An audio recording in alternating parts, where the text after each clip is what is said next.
Il s'appelle Reggie Arvizu, mais la plupart le connaissent en tant que Fieldy, le bassiste de Korn, ce groupe de rock aux multiples disques de platine. C'était surtout pour les femmes. Des coups d'un soir avec les groupies. Ce genre de choses. Je suis devenu très mauvais. Je pouvais rapidement devenir très violent. Je pouvais tuer quelqu'un. J'ai récemment rencontré Fieldy pour lui parler de sa vie rock'n'roll et des choix difficiles qu'il a faits, notamment sa décision de suivre le Christ et de rester avec le groupe Korn. Vous avez commencé à boire très tôt. Comment cela a-t-il débuté? Je ne sais pas. Je devais certainement avoir 5 ou 6 ans. Mes parents me mettaient au lit et ma mère disait « Je t'aime, mon chéri », tandis que mon père disait « Rêve de bonne bière ». C'est tout ce qu'il connaissait. Ça vous a prédisposé, sans doute. J'avais un gros oreiller Budweiser dans ma chambre. J'étais destiné à être un fêtard, je suppose. Vos parents faisaient tous les deux la fête, tout le temps. Comment cela a-t-il affecté votre famille? Ça commençait toujours de la même façon. Ils se mettaient à boire, à faire la fête, et il y avait de la musique. Et vers la fin de la nuit, il se passait toujours la même chose. Les assiettes volaient, ils criaient, ils hurlaient. Il y avait des violences, des abus. Ils s'aimaient pourtant. Mais c'est ce qui arrivait. L'alcool et la drogue aidant. Oui, ça fait ressortir l'autre réalité. Cette autre réalité explosa lorsque ses parents divorcèrent. Fieldy en eut le cœur brisé et fit ce que tout adolescent peut faire pour stopper la douleur. Il se referma sur lui-même. Je me suis dit, ça ne va pas me faire souffrir. Et j'ai dit à mon père, je viens avec toi. Sortons les bières, faisons la fête, lance la musique, on va s'amuser. Voyez-vous, c'était pour faire mûr et ne pas ressentir les émotions. C'est comme ça que je me suis mis à fond dans la boisson, pour que personne ne puisse me faire du mal. Et depuis ce jour, je n'ai plus jamais été sobre. Fieldy forma un groupe nommé Pierced, avec des amis d'école. Il commença aussi à prendre du speed. Avec ces premiers groupes, nous étions du style air metal. Le look idéal était d'être très maigre, de ressembler à un coton-tige en fait. Une grosse masse de cheveux et un corps en bâtonnet. Avec aussi des pantalons moulants. Les pantalons moulants, oui, je vois. Oui, c'est ça. On m'a dit, si tu prends ça ici, ces pilules de speed, tu n'auras plus faim. Alors j'en ai pris, tout simplement. Je me suis fait coffrer quelques fois, mais quand j'y repense, j'aurais dû être envoyé en prison tous les jours. C'est juste que je ne me faisais pas prendre. Pierced tourne à court, tout comme les autres groupes qui suivirent. Puis en 1993, Fieldy et ses amis trouvèrent un nouveau nom. Ils allaient s'appeler Korn. Grâce à leur nouveau son et à un nouveau chanteur, le groupe décolla et la vie de fêtard suivit. Il y avait des soirées que je passais à détruire mes chambres d'hôtel, puis à m'écrouler en sanglots. Et le lendemain matin, quand je me réveillais, j'étais si mal après avoir fait la fête que je tremblotais. Ou bien je me levais et j'allais vomir. Je me disais que je ne pouvais plus supporter ça. Et j'allais prendre du Xanax ou de l'Ativan. Puis quand ça faisait son effet, j'étais à nouveau en pleine défonce. Ça vous donne un sacré coup. Puis je fumais de l'herbe. Et enfin, c'était le soir et je recommençais à boire. Le but était de rester défoncé. 24 heures sur 24. Oui, 24 sur 24, 7 jours sur 7. Korn fut un énorme succès, faisant des concerts à guichets fermés partout dans le monde. Avec tout cela, Fieldy se maria et divorça 2 fois.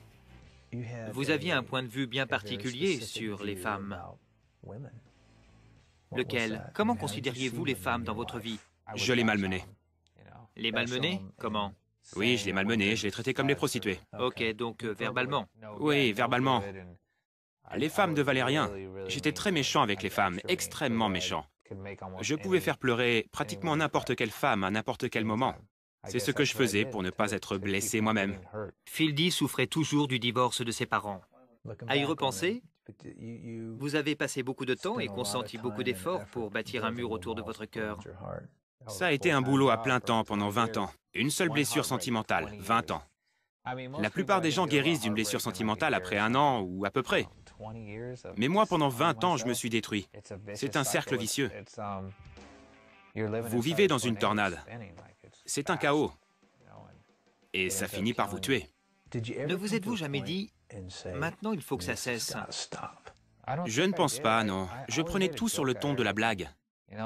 Si je voyais que mes mains tremblaient et que j'avais des vomissements, je tournais ça en blague. « Hé, les gars, regardez-moi !» Et là, je vomissais devant eux. Mais le cancer du père de Fieldy n'était pas une blague. Mon père, pour moi, était comme un super-héros. Il n'était pas possible que ça lui arrive. Puis il est tombé vraiment malade. Et il a dû aller voir les plus grands spécialistes du monde. Mais j'avais de l'argent pour m'occuper de lui et les meilleures assurances du monde.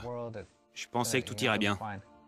Mais ce ne fut pas le cas. Son père mourut, laissant une dernière volonté. Il voulait que je sois sauvé. Parce que des années auparavant, son père était devenu chrétien, ainsi que sa femme. Lorsqu'elle demanda à Fieldy de faire la prière du salut à l'hôpital, il accepta. Je l'ai faite parce que tout le monde était dans tous ces états. Mais ça ne voulait rien dire pour moi. J'étais ailleurs à ce moment. Cet épisode est passé. Je suis retourné à la maison et je suis passé par un moment très sombre. J'ai commencé à penser à toute ma vie. Ce que je m'infligeais, la mort de mon père, ce que moi j'allais laisser derrière. Et je ne pouvais plus supporter ça davantage. Cela amena Fieldy à une prière sincère devant Dieu, qui changea sa vie. J'ai eu des frissons sur tout le corps, et j'ai pleuré. Mais d'où me venaient ces larmes? Je ne faisais que dire des mots. Je pense que ça me rassurait, parce que, comme je le dis souvent, vous pouvez faire la prière du salut juste avec votre intellect. Et ça ne changera rien. Il faut la faire avec votre cœur. Lorsque j'ai accepté le Christ, je me suis dit que j'allais prier au sujet de ces choses dont j'étais devenu esclave. Ça s'est passé par étapes. Mais j'ai tout arrêté, tout. Depuis l'herbe jusqu'aux pilules. J'ai tout arrêté. Avec le temps, il prit de plus en plus conscience d'avoir besoin du pardon de Dieu. Je marchais dans ma salle de bain et je me suis mis le visage contre terre pour lui dire « Pardonne-moi », parce que j'avais fait des choses si horribles. Et je sais que lui m'a dit « Je te pardonne, mon fils ». Fieldy passa une année entière à s'excuser auprès de tous ceux qui l'avaient blessé et à qui il pouvait penser. La personne auprès de qui il lui fut le plus difficile de demander pardon fut sa petite amie de l'époque, Dina. Si elle devait décider de me quitter, ça allait me faire très mal. Parce qu'il y avait le risque de la voir partir si je lui avouais que je l'avais trompée. Et j'ai pris ce risque. Dina fut furieuse, mais elle pardonna Fieldy. Ils se marièrent et fondèrent une famille. En ce qui concerne sa carrière, il est toujours avec Korn. Je lui ai demandé pourquoi il a pris cette décision. Il croit que c'est pour une bonne raison.